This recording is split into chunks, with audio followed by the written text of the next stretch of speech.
নমস্কাৰ এই মুহূৰ্তত আহি পৰিছে ৰাজ্যখনৰ বাবে খন্দিয়াৰ কেইবাটাও বিগ ব্ৰেকিং নিউজ।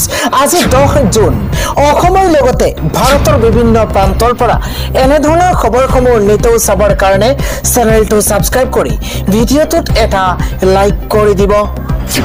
এই মুহূৰ্তত জনাই আছো এটা ব্ৰেকিং নিউজ। 176 বছৰীয়া অভিলেখ ভংগ কৰিব এইবাৰ গৰমে। ৰাজ্যৰ ভিন্ন প্ৰান্তত আজি উৎকট গৰমত সহ্য কৰিব নোৱাৰা এক পৰিস্থিতিৰ সূচনা হৈছে। এবাৰ 176 বছৰীয়া অভিলেখ ভংগ কৰিব গৰমে। কোন জিলাত আজি কিমান তাপমাত্ৰা, কোন জিলাত কিদৰে গৰমে অভিলেখ ভংগ কৰিছে আমি প্ৰতিটো শেহতীয়া আপডেট জনোৱাৰ চেষ্টা কৰিছো। আমি জনাই আছো এটা বিশেষ খবৰ বাজিছে বিপদ ঘণ্টা। এবাৰ 176 বছৰীয়া অভিলেখ ভংগ কৰিব গৰমে। এটা উদ্বেগজনক খবৰ জনোৱাৰ চেষ্টা কৰিছো। 2025 বৰ্ষ বিশ্ববাসীৰ বাবে হৈ পৰিব অতিকৈ ভয়ংকৰ। ডাঙৰ খবৰ, বিশ্বৰ 5টা সৰ্বাধিক গৰম বৰ্ষৰ ভিতৰতে এটা হ'ব 2025। দিল্লীত আজিৰ দিনটোত 43 ডিগ্ৰী সেলসিয়াস গৰমত তাপমাত্ৰা, ৰাজস্থানত 40 ডিগ্ৰী সেলসিয়াস, নয়ডাত 41 ডিগ্ৰী, কলকাতাত 39 ডিগ্ৰী সেলসিয়াস, পঞ্জাবত সমান্তৰালভাৱে 41 ডিগ্ৰী সেলসিয়াস, গুৱাহাটী মহানগৰীত 34 ডিগ্ৰী সেলসিয়াস গৰমে অভিলেখ ভংগ কৰিছে। নগাঁৱত 35 ডিগ্ৰী সেলসিয়াস, গোৱালপাৰা, ধুবুৰী, বঙাইগাঁৱত 35 ডিগ্ৰী সেলসিয়াস গৰমে দহিছে। এইদৰে আজি অভিলেখ ভংগ কৰিছে গৰমে। ৰাজ্যৰ ভিন্ন প্ৰান্তত গৰমে উৎকট গৰমে জ্বলা কলা কৰিছে জনতাক। আন এটা খবৰ হৈছে মাত্ৰ 24 ঘণ্টাৰ ভিতৰতে ঘৰ খালি দিয়াৰ নিৰ্দেশ দিয়া হৈছে। এইবাৰ হোজাইত নিষিদ্ধ মাংস কেন্দ্ৰ কৰি এক উত্তপ্ত পৰিস্থিতিৰ সূচনা হৈছে। এবাৰ উপস্থিত হৈছে বিজেপি নেতা হাবিব মহম্মদ চৌধুৰী আৰু মাত্ৰ 24 ঘণ্টাৰ ভিতৰতে ঘৰ খালি কৰাৰ নিৰ্দেশ দিয়া হৈছে। নিষিদ্ধ মাংস উদ্ধাৰ হোৱাৰ পাছতে অধিক উত্তপ্ত হৈ পৰিছে পৰিস্থিতি। হোজাইত এইবাৰ উচ্ছেদত নামিছে বিজেপি নেতা হাবিব মহম্মদ চৌধুৰী। হোজাইৰ ভূঞাপট্টিত এলেকাত ভাৰতীয় অঞ্চল উচ্ছেদৰ নেতৃত্ব লৈছে এইবাৰ বিজেপি নেতাগৰাকীয়ে। নিষিদ্ধ মাংসক লৈ উত্তপ্ত হৈ থকাৰ সময়তে এই সিদ্ধান্ত লৈছে ধৰ্মীয় সংখ্যালঘু বৰ্ডৰ অধ্যক্ষ হাবিব মহম্মদ চৌধুৰীয়ে। মাত্ৰ 24 ঘণ্টাৰ সময়সীমা দি ভাৰতীয়সকলক আঁতৰি যাবলৈ ধমক দিছে নেতাগৰাকীয়ে। নিষিদ্ধ মাংস উদ্ধাৰ হোৱাৰ পাছতে অধিক উত্তপ্ত হৈ পৰিছে পৰিস্থিতি। হোজাইৰ ভূঞাপট্টি এলেকাত ভাৰতীয় অঞ্চল উচ্ছেদৰ নেতৃত্ব লৈছে এবাৰ বিজেপি নেতাগৰাকীয়ে। নিষিদ্ধ মাংস সন্দৰ্ভত 12 জনক গ্ৰেপ্তাৰ কৰা হৈছে। থানাৰ চৌহদত পৰিয়ালৰ কান্দোনৰ দোল উঠিছে দৃশ্য চাওক। হোজাইৰ নিষিদ্ধ মাংস সন্দৰ্ভত 12 গৰাকীক ইতিমধ্যে গ্ৰেপ্তাৰ কৰা হৈছে। ঘটনা সন্দৰ্ভত দুটাকৈ গোচৰ ৰুজু কৰিছে আৰক্ষীয়ে। গ্ৰেপ্তাৰ কৰা হৈছে মইনুল আহমেদ, আইনুল আহমেদ, নুৰ মহম্মদ, আব্দুল্লাহ শামীম, লগতে আন কেইবাগৰাকী লোক মহম্মদ আলী আনসাৰী, মুজিবুৰ ৰহমান, ৰফিক উদ্দিন, আনোৱাৰা বেগম। নিষিদ্ধ মাংস কেন্দ্ৰ কৰি 12 গৰাকীক গ্ৰেপ্তাৰ কৰা হৈছে। তাজমিনা বেগম, আজিম, কাছিম হুছেইন আৰু আমিৰ হুছেইনক ইতিমধ্যে গ্ৰেপ্তাৰ কৰিছে আৰক্ষীয়ে। জেল হাজতলৈ প্ৰেৰণৰ সময়ত থানা চৌহদত পৰিয়ালৰ এইদৰে কান্দোনৰ জোৰ উঠা পৰিলক্ষিত হৈছে। এইদৰে আত্মীয় ভিৰ কৰিছে থানা চৌহদত। পৰৱৰ্তী খবৰটো হৈছে জনপ্ৰিয় ক্ৰিকেট ক্ষমা কৰিব মহেন্দ্ৰ সিং ধোনীলৈ বিশ্ব ক্ৰিকেটৰ সৰ্বোচ্চ সন্মান আগবঢ়োৱা হৈছে। ভাৰতৰ 11 সংখ্যক খেলুৱৈ হিচাপে লাভ কৰিছে ICC হল অফ ফেম বঁটা। এই সন্মান লাভ কৰিছে মহেন্দ্ৰ সিং ধোনীয়ে। আন এটা ব্ৰেকিং নিউজ হৈছে ৰাজ্যত উৎকট গৰমৰ প্ৰতি লক্ষ্য ৰাখি যিটো সময়ত উৎকট গৰমে ধৰিছে ৰাজ্যক, সেই সময়তেই এবাৰ খাল খলনি হৈছে পাঠদানৰ সময়সূচী। উৎকট গৰমক লৈ ৰাজ্য চৰকাৰৰ বৃহৎ ঘোষণা। এবাৰ ৰাজ্যৰ প্ৰতিখন শিক্ষানুষ্ঠানৰ বাবে বৃহৎ ঘোষণা কৰিছে শিক্ষামন্ত্ৰী ৰানুজ পেগুৱে। ৰাজ্যত কেইবাদিনলৈ অব্যাহত থাকিব উৎকট গৰমৰ প্ৰকোপ আৰু গৰমৰ প্ৰতি লক্ষ্য ৰাখি ৰাজ্যত সলনি হৈছে পাঠদানৰ সময়।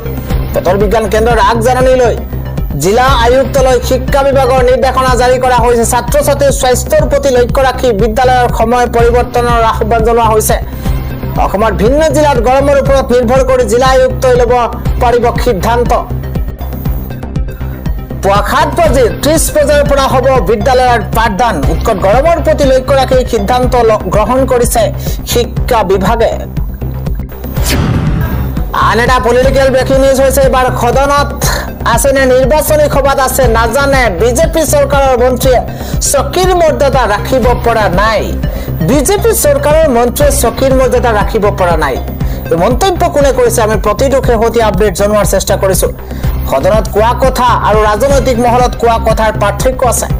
আমি বহু কথা ৰাজনৈতিক মহলত ক'ব পাৰো, কিন্তু সদনত মৰ্যাদা থাকে, মন্তব্য কৰিছে গৌৰৱ গগৈয়ে। ৰাজনৈতিক চিন্তাধাৰা নহয়, সদনত সংবিধানৰ চিন্তাধাৰা থকা উচিত। সদনৰ ভিতৰতে থকাসকলৰ গধুৰ দায়িত্ব থাকে, কিন্তু সদনক একাংশই নিৰ্বাচনী সভাৰ দৰে ব্যৱহাৰ কৰে। বিজেপিৰ বহু নেতাই সদন আৰু ৰাজনৈতিক সভাৰ পাৰ্থক্য বুজি নাপায়। এই কটাক্ষ কৰিছে কংগ্ৰেছ সাংসদ গৌৰৱ গগৈয়ে। আন এটা বিগ নিউজ হৈছে এবাৰ উচ্ছেদক লৈ দিল্লীত উত্তপ্ত পৰিস্থিতিৰ সৃষ্টি হৈছে আজিৰ দিনটোত। এই মুহূৰ্তত এটা ডাঙৰ খবৰ জনোৱাৰ চেষ্টা কৰিছো। প্ৰাক্তন মুখ্যমন্ত্ৰী আতিশীক টানি আজুৰি লৈ গৈছে। এই মুহূৰ্তত প্ৰতিবাদস্থলীৰ পৰা আৰক্ষীয়ে টানি আজুৰি লৈ গৈছে দিল্লীৰ প্ৰাক্তন মুখ্যমন্ত্ৰী আতিশীক। এটা বিগ নিউজ পুনৰবাৰ জনাইছো, উচ্ছেদক লৈ দিল্লীত এক উত্তপ্ত পৰিস্থিতিৰ সূচনা হৈছে আৰু প্ৰতিবাদস্থলীৰ পৰা আৰক্ষীয়ে টানি আজুৰি লৈ গৈছে দিল্লীৰ প্ৰাক্তন মুখ্যমন্ত্ৰী আতিশীক। আজিৰ সন্ধিয়াৰ পৰৱৰ্তী ডাঙৰ খবৰ হৈছে আৰক্ষীয়ে ঘেৰি ধৰিছে আজিৰ দিনটোত ধুবুৰী চহৰ। ধুবুৰীত এক অবৰ্ণনীয় পৰিৱেশৰ সূচনা হৈছে, গৃহবন্দী হৈ পৰিছে জনতা। আৰক্ষীয়ে ঘেৰি ধৰিছে ধুবুৰী চহৰ। দোকান পোহাৰ, দৈনিক বজাৰ সম্পূৰ্ণৰূপে বন্ধ কৰি দিয়া হৈছে। নিষিদ্ধ মাংসক লৈ ধুবুৰীত এক উত্তেজনা। অধিক আৰক্ষী অৰ্ধসামৰিক বাহিনীৰ লোক মোতায়েন কৰা হৈছে আৰু গৃহবন্দী হৈ পৰিছে ধুবুৰী চহৰৰ জনতা। লোকসকলক ঘৰতে থাকিবলৈ আহ্বান জনাইছে জিলা প্ৰশাসনে। নিষিদ্ধ মাংসক কেন্দ্ৰ কৰি অনিৰ্দিষ্টকাললৈ স্তব্ধ হৈ পৰিছে ধুবুৰী। চহৰখনৰ স্পৰ্শকাতৰ ঠাইসমূহত আৰক্ষীৰ দল উপস্থিত আছে আৰু জাৰি কৰা হৈছে 161 ধাৰা। নিয়ম ভংগ কৰিলেই যাব লাগিব জেললৈ। নিষিদ্ধ মাংস উদ্ধাৰৰ পাছতে সম্পূৰ্ণৰূপে স্তব্ধ হৈ পৰিছে ধুবুৰী আৰু জনতাক সচেতন হৈ থাকিবৰ কাৰণে আহ্বান জনোৱা হৈছে। 161 ধাৰা জাৰি কৰা হৈছে। সাধাৰণ জনতাক ঘৰৰ বাহিৰ নহবৰ কাৰণে আহ্বান জনাইছে প্ৰশাসনে। পৰৱৰ্তী নিৰ্দেশনা নিদিয়া পৰ্যন্ত ধুবুৰীৰ সকলো দোকান পোহাৰ বজাৰ পৰ্যন্ত বন্ধ থাকিব। এই মুহূৰ্তত ডাঙৰ খবৰ, কিয়নো নিষিদ্ধ মাংস কেন্দ্ৰ কৰি যি এক পৰিস্থিতিৰ সূচনা হৈছিল তাৰ প্ৰতি লক্ষ্য ৰাখি 161 ধাৰা জাৰি কৰা হৈছে আৰু দোকান পোহাৰ সাপ্তাহিক বজাৰ সম্পূৰ্ণৰূপে বন্ধ কৰি দিয়া হৈছে। চহৰখনৰ স্পৰ্শকাতৰ ঠাইসমূহত আৰক্ষীৰ দল মোতায়েন কৰা হৈছে। অনিৰ্দিষ্টকাললৈ স্তব্ধ থাকিব ধুবুৰী চহৰ। লোকসকলক ঘৰতে থাকিবলৈ আহ্বান জনাইছে জিলা প্ৰশাসনে। পৰৱৰ্তী খবৰটো হৈছে সন্দেহজনক লোকৰ বিৰুদ্ধে ৰাজ্যৰ সৰ্ববৃহৎ উচ্ছেদ অভিযান। উচ্ছেদ হ'ব 452 বিঘাকৈ ভূমি। সন্দেহজনক লোকৰ বিৰুদ্ধে ৰাজ্যত হ'ব সৰ্ববৃহৎ উচ্ছেদ অভিযান। একেলগে 452 বিঘা 113 লিচা ভূমিত উচ্ছেদ কৰিবলৈ সাজু হৈ পৰিছে প্ৰশাসন। উকলি গ'ল প্ৰশাসনে অবৈধ বেদখলকাৰীক বান্ধি দিয়া 7 দিনৰ সময়সীমা। নলবাৰীত অবৈধ বেদখলকাৰীৰ বিৰুদ্ধে চলোৱা হ'ব এবাৰ বুলডোজাৰ। 93টা পৰিয়ালৰ ঘৰ বাৰী সকলো কৰা হ'ব উচ্ছেদ। উচ্ছেদৰ জাননীৰ পিছতেই নলবাৰীৰ বৰকেতিৰ বাকৰিকুছিত বেদখলকাৰীৰ মাজত লাগিছে হাহাকাৰ। 2006 চনতে তদানীন্তন মন্ত্ৰী ভূমিধৰ বৰ্মনে বাকৰিকুছিত থকাৰ দিছিল অনুমতি। কংগ্ৰেছ চৰকাৰৰ সময়তে ডক্টৰ বৰ্মনে ভূমি পট্টা দিয়া হ'ব বুলি দিছিল প্ৰতিশ্ৰুতি। গৰাখহনীয়াৰ বাবেহে চৰকাৰী ভূমি দখল কৰা হৈছিল বুলি দাবী বেদখলকাৰীৰ। চৰকাৰী নিৰ্দেশনাৰ বিপৰীতে উচ্চ ন্যায়ালয়ৰ দ্বাৰস্থ হৈছে 13টাকৈ পৰিয়াল। আজি 10 জুনত সময়সীমা উকলি যোৱাৰ পাছতে প্ৰশাসন সাজু হৈ পৰিছে। প্ৰশাসনৰ বুলডোজাৰ সাজু হৈ পৰিছে। সন্দেহজনক লোকৰ বিৰুদ্ধে ৰাজ্যত হ'ব সৰ্ববৃহৎ উচ্ছেদ অভিযান। আজিৰ দিনটোৰ আটাইতকৈ গুৰুত্বপূৰ্ণ খবৰ হৈছে নিষিদ্ধ মাংসক লৈ মুখ্যমন্ত্ৰী হিমন্ত বিশ্ব শৰ্মাই কেতবোৰ ডাঙৰ মন্তব্য কৰিছে। নিষিদ্ধ মাংস খোৱাত কোনো বাধা নাই, এই মন্তব্য মুখ্যমন্ত্ৰীগৰাকীৰ। কিন্তু নিষিদ্ধ মাংসক মাৰণাস্ত্ৰৰ দৰে ব্যৱহাৰ কৰিব নালাগে। কেৱল সিমানেই নহয়, মুখ্যমন্ত্ৰীগৰাকীয়ে আন কি মন্তব্য কৰিছে আমি প্ৰতিটো তথ্য জনোৱাৰ চেষ্টা কৰিছো। মুখ্যমন্ত্ৰীগৰাকীয়ে কৈছে যে নিষিদ্ধ মাংস খোৱাত কোনো বাধা নাই। নিষিদ্ধ মাংস খোৱাত বাধা নাই, কিন্তু নিষিদ্ধ মাংসক মাৰণাস্ত্ৰৰ দৰে ব্যৱহাৰ কৰিব নালাগে।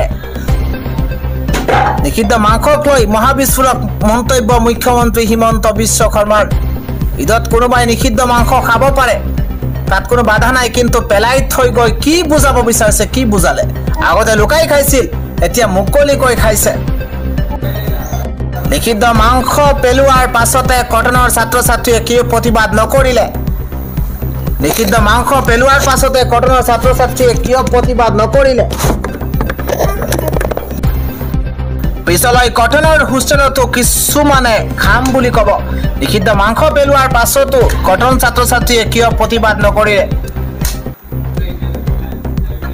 আজিকালি স্পষ্ট কথা কোৱা মানুহৰ সংখ্যা কমিছে 20 বছৰ পাছত কামাখ্যা মন্দিৰৰ সন্মুখত পেলাই থৈ যাব নিষিদ্ধ মাংস তিনিজন মুছলমানৰ বাহিৰে কোনে মোক ফোন কৰা নাছিল আৰক্ষী এটা দুল নহয় যি যেনেকৈ মন যায় তেনেকৈ বজায় আৰক্ষী সাহস দিব লাগিব অসমৰ ৰাইজে এনকাউন্টাৰ কৰিলেও আপোনালোকে প্ৰমাণ বিচাৰিব মন্তব্য কৰিছে ৰাজ্যৰ মুখ্যমন্ত্ৰী হিমন্ত বিশ্ব শৰ্মাই পৰৱৰ্তী খবৰটো হৈছে পাকিস্তানে খেল খেলিছে বাংলাদেশ হ'ব নেকি এতিয়া ইছলামিক দেশ ভাৰতৰ চুবুৰীয়া দেশ বাংলাদেশে আগন্তুক কেইসপ্তাহ মানৰ ভিতৰতে এক বৃহৎ ৰাজনৈতিক পৰিৱৰ্তনৰ সাক্ষী হ'ব পাৰে বাংলাদেশৰ বিখ্যাত সাহিত্যিক তথা সাংবাদিক সালাউদ্দিন শুয়েব চৌধুৰীয়ে লিখা এক প্ৰবন্ধ অনুসৰি জুলাই মাহৰ শেষৰ ফালে মোহাম্মদ ইউনুছে নিজক দেশৰ সৰ্বোচ্চ নেতা বুলি ঘোষণা কৰিব পাৰে যাৰ বাবে তেওঁ বৰ্তমানৰ বাংলাদেশৰ সংবিধানৰ বিলুপ্ত কৰাৰ পৰিকল্পনা কৰিছে